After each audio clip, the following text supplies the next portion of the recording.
Hi everybody, Namaste. My name is Abha Banerjee and I'm the author of NUCLEUS Power Women Lead from the Core.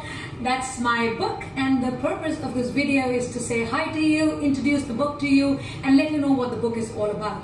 I am a lawyer by profession, and I moved to people's development about 13-14 years ago because my core calling was people building.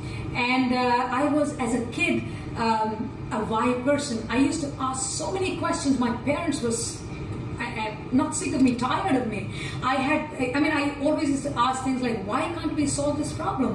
Why are we not doing something about it? So I was always this person who used to go out and just disrupt the status quo, just go out and just say this is wrong and this is not how it's supposed to be. And everybody was everybody used to think that okay, like just let her be. And fortunately or unfortunately, there were times that things succeeded when I said so. So I have been like that as a kid. And when it came to women, and in my last 13-14 years of experience as a personal development person, as a lawyer, I always found that they were a little bit pulled back, little bit withdrawn. They always wanted to be a bit more, but they did not know how to. And there were so many things around them that they had to think of that I found absolutely unnecessary.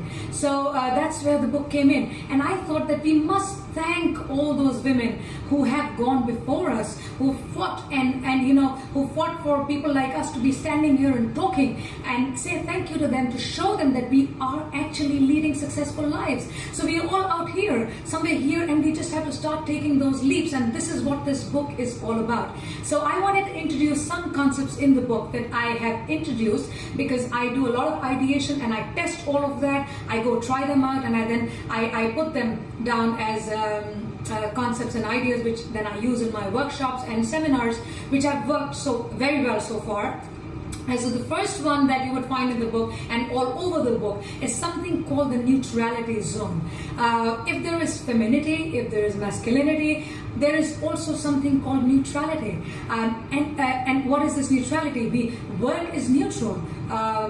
Money is neutral, breath is neutral, nature is neutral, and everything else around us is neutral, community is neutral. But we are expected to approach all these neutral things either as men or as women, which I find absolutely obnoxiously not nice. And I think we need to change that. We have to start understanding that a lot of success lies in this neutrality zone, where we need to start talking of value.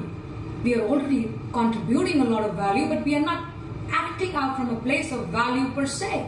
This whole woman thing just gets mixed up somewhere, and we lose value on the way. We are not even able to contribute fully. Even if we are still standing back, and somewhere, we are still standing there saying, okay, if this is supposed to be it's like this for women. I don't know if it's true, but I think it is, and we don't need to do that. So we can begin to think of it in a different way. So that is one of the first concepts in the book.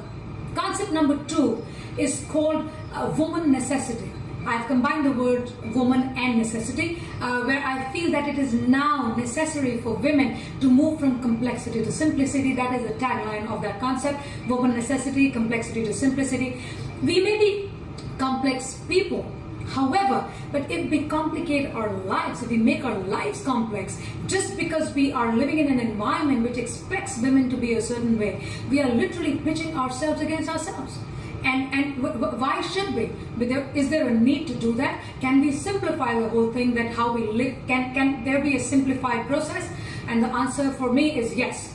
And we've tested that. That concept and that whole methodology is there in the book, which I would love you to read and tell me what you think about it. Concept number 3, a combination of the word woman and non-fiction. Woman-non-fiction.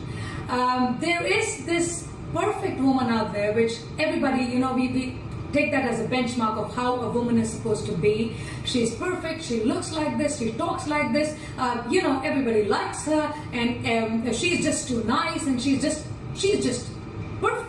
And I haven't met such a woman. I asked a lot of women, they haven't met such a woman, but everybody is trying to be that woman. So I believe that we need to start stripping off that perfect woman and start coming to a place where we become real women. We may be imperfect, we may make mistakes, we may go go wrong, but so be it. It's all right, it's human. So we need to start stripping off from that fictional woman who's perfect to the woman who me and you are. That is concept number 3. Concept number 4 in the book is called Womanucleus. Again, a combination of the word woman and nucleus. That's where the name of the book comes from. Nucleus, as you know, means the center or the core. And women have been living from here. It's all so much outside of them. They're so stressed out. They're so worked up. They're so fighting against themselves. There's too many benchmarks to achieve. So the whole concept of Womanon-fiction, the Womanucleus, that we need to come back to our core. We need to come back to our person. We need to come back to our strengths. We need to come back to our gifts. We need to come back to our talents. And that is where we need to start acting out from, and not necessarily that place which is outside of us, which tells us what to do, what not to do. We can take as much of it that works for us, but all of it does not work for us. So we need to discard some of that. So that is what Womanucleus is all about. Concept number 5, for the first time, can we talk about corporate women's responsibility? This is for women who work. Are companies willing to look at corporate women's responsibility? Because women are wired differently. They bring in a different value to the table. They work differently. They have to conduct themselves differently, not because of social expectations, because they are made biologically in a different way. So are we taking into account that part of the woman? So do the corporates think that it is necessary now, if they want the best value out of women workforce, to take something of this, something like this into account? Can we begin a dialogue? Can we begin an awareness campaign? Can we begin to talk to corporates and say, okay, fine, let's give it a try?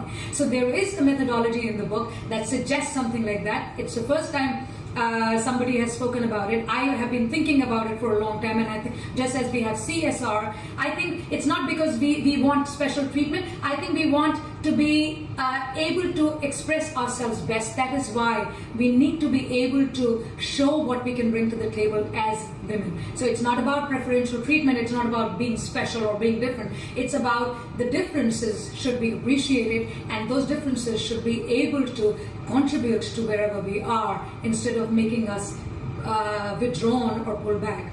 So this is what the book is all about. I would love you to read the book one more time. Oh, we are wearing the same clothes. I think we should have a lot of color in our lives. I have color all around me. I love color, and I think everybody should have lots and lots of stuff which is colorful in their lives. Enjoy, live fully, live your full potential wherever you are, whether you're a housewife, you're a leader, you're a working woman, you're an entrepreneur, whoever, but can we just go out there and live fully? That's what the book is all about. I'd love you to read this book. Let me know what you think about it. Even if you don't like it, I would love to know why you don't like it, and I can then make improvements next time when we talk about it. So I look forward to meet you at some point in my seminars or in my workshops.